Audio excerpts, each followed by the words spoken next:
Hello everyone, good morning, welcome back to my channel. বলো তোমরা সবাই কেমন আছো? আশা করি তোমরা সবাই খুব ভালো আছো, সুস্থ আছো। আমরাও খুব ভালো আছি। এই যে ব্লগটা দেখছো, এটা 26 তারিখ রবিবারের ব্লগ। সকালবেলা ঘুম থেকে উঠে আমি একদম স্নান করে নিয়েছি। আর এখন স্নান না করে নিলে আমার হয় না, মানে ঘুম থেকে উঠেই আমি একদম স্নান করে নিই। তারপরে যে এক গ্লাস গরম জল খেলাম, তারপর একটু সকালে টিফিন বানাচ্ছি। আজকে কি বানাবো বুঝতে পারছিলাম না। তারপরে ভাবলাম যে একটু আলু ভাজা আর একটু পরোটা বানাই, আটার পরোটা। তো এদিকে আলু ভাজাটা বসিয়ে দিয়েছিলাম, আর ওইদিকে পরোটাও করব, কারণ বাবু ঘুম থেকে ওঠার আগে আমাকে কাজগুলো গুছিয়ে নিতে হবে। না হলে ও উঠে গেলে আর কিছু করতে পারবো না। তো প্রথমে ভাবলাম যে আলুটা এমনি নিরামিষ আলু ভাজা করব, তারপর ভাবলাম না, যে একটু পেঁয়াজও দিই। তো তারপরে দেখো একটু পেঁয়াজ দিয়ে আলুটা এখন ভেজে নিচ্ছি।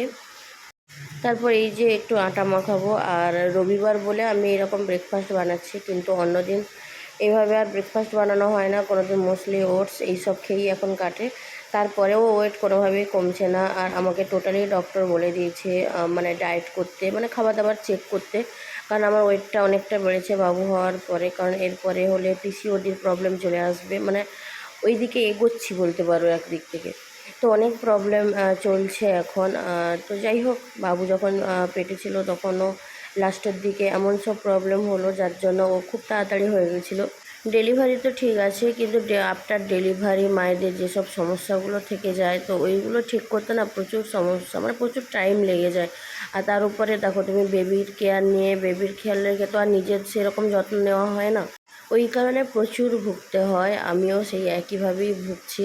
জানি না কবে আবার সব কিছু আগের মতো হবে, বা শরীরে ওই এনার্জি বলো, ওই মানে ওই ব্যাপারটা আর নেই সেভাবে। তো যাই হোক, আমি এদিকে দেখো আমার পরোটাগুলো, আটার পরোটা বানাচ্ছিলাম, কারণ বাবাই একটু তেল দিয়ে খেতে পছন্দ করে বলে ওর জন্য একটু তেল দিয়েই পরোটা বানিয়ে দিচ্ছিলাম। আর আটার মধ্যে একটু কালো জিরা, অল্প একটু চিনি আর নুন দিয়ে মাখিয়েছিলাম। ময়দার পরোটা তো ভালো লাগে, কিন্তু কি বলো তো, ময়দা টোটালি ডক্টর বারণ করে দিয়েছে। ময়দা, চিনি, মিষ্টি এই সমস্ত কিছু আমার বারণ।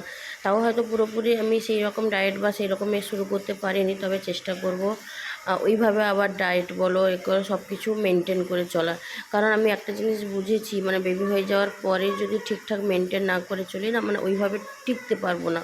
তো যাই হোক, এখন দুপুরবেলা আমি রেডি হয়েছি, যাব একটা নেমন্তন্ন বাড়ি, মানে একজন ফ্রেন্ডের মেয়ের আজকে অন্নপ্রাশন, ওই জন্য যাব ওদের বাড়িতে। আর ভাবছিলাম বাবুকে নিয়ে যাব, কিন্তু ও এখন ঘুমিয়ে পড়েছে। দুপুরবেলা ওর ঘুমানোর টাইম, স্নান খাওয়া দাওয়া করে এখন ঘুমোচ্ছে। তো ওই জন্য ভাবছি যে আমি আর বাবাই দুজনেই যাব। তো একদম ওখানে যাই, গিয়ে একদম কথা বলবো, কারণ অনেকটা লেট হয়ে গেছে, সবাই ফোন করছে। তো চলো এখন যাওয়া যাক। নিয়ে যাবো না ভাবছিলাম একজনকে, বেরিয়ে পড়েছে কেঁদে কেটে, ঘুম থেকে উঠে বেরিয়ে পড়েছে।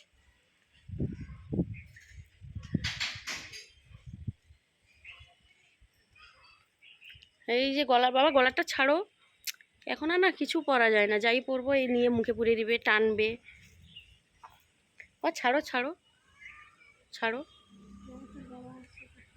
এদিকে বাবাই এসছে, কিন্তু আমি বাইকে যাব না, কারণ যেহেতু ওর হাতটা এখনও পুরোপুরিভাবে ঠিক হয়নি, ওই জন্য ওর বাইকে যাব না। ও বাইক নিয়ে আস্তে আস্তে করে নিজে যাক। আর আমরা টোটো করে এসছিলাম, একসঙ্গেই এসছিলাম, আমি টোটো করে আর ও বাইকে। তো যাই হোক, তারপর দেখো পৌঁছে গেছিলাম। এই যে দেখো লেখা আছে শুভ অন্নপ্রাশন প্রিসা। বাবু অক্টোবরের 12 তারিখ হয়েছে, আর প্রিসা জানুয়ারির 10 তারিখ। ওরা ওই 2-3 মাসের হেরফের সবাই।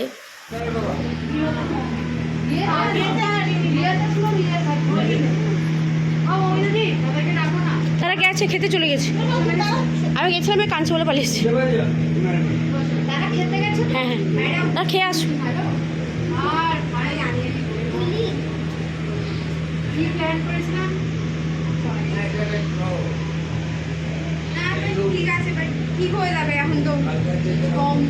এই যে পার্থদা, পপি আর ওদের মেয়ে, তিনজনকে একসঙ্গে কি ভালো লাগছে। কিন্তু এই দিন এত গরম ছিল, বাবুকে মোটামুটি মানে কোনো ড্রেস পরাতে পারেনি। ওকে জামা পরালেই ও কান্না করছিল, ওই জন্য ওকে একটা পাতলা এমনি অনেক কষ্টে একটা জামা দিয়েছিল গায়ে, দিয়ে ওই অবস্থাতেই ওকে নিয়ে কোলে নিয়ে বসে খাওয়াচ্ছিল। অ্যাকচুয়ালি বাবাইয়ের ফ্রেন্ড পার্থদা আর পপিকে আমি আগে থেকে চিনতাম, আর বিয়ের পরে ওর সঙ্গে আরও ভালো বন্ডিং হয়েছে। তো যাই হোক, এখন ও আমার ফ্রেন্ড হয়ে গেছে, আর সব মিলিয়ে মোটামুটি আমাদের বেশ মজা হই হুল্লোড় করে কাটে। সবার মোটামুটি বেবি হয়েছে 2-4 জনের। এদিকে আমার ফ্রেন্ডদের, ওদিকে ওর ফ্রেন্ডদের 2024 থেকে শুরু হয়েছে 25। আমার যা মনে হয় যারা যারা বিয়ে করেছিল সবার বেবি হয়ে যাবে। এই 2 বছরে অনেকেরই বেবি হয়েছে, মানে এই ধরো 3-4 মাস গ্যাপ দিয়ে মোটামুটি সবার এরকম ছোট বড়।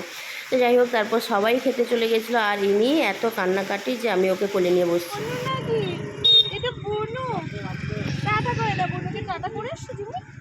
তুমি কি বনুকে টাটা করে এসছো? হ্যাঁ, ঢোকার সময় তো সেভাবে ভিডিও নিতে পারিনি, ওই জন্য যাওয়ার সময় ভাবলাম গেটটা কি সুন্দর করে সাজিয়েছিল ওটা তোমাদের একটু শেয়ার করে দিই। এই দেখো কি সুন্দর করে একদম ওদের বাড়ির এদিক থেকে পুরো একদম সাজিয়েছে। আর এই যে এখন বাড়ি যাব, চলো বাড়ি যাওয়ার কথা বলতেই বাবুর মুখে হাসি ফুটেছে। এতক্ষণ যা কান্নাকাটি করেছে কোনো কিছু করতে পারিনি, সারাক্ষণ আমার কোলে ছিল, কারোর কাছে যায়নি। এই দেখো বাড়ি এসে শুরু করে দিয়েছি যত আর্জি যত কিছু আমার বাবা মার কাছে, মানে ওর দাদা ভাই আর দিদি ভাইয়ের কাছেই ওর যত কিছু, কত রকম যে খেলা দেখাবে। এই এখন দেখো না, খাট থেকে উঠছে আবার নামছে, একবার উঠে আসছে আবার একবার নামবে।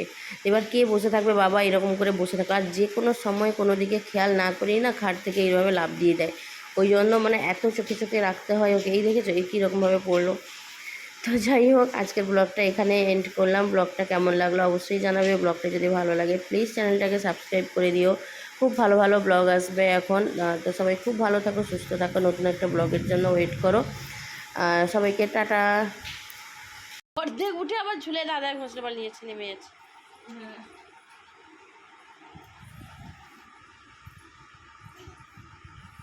এপালে এপালে এপালে এপালে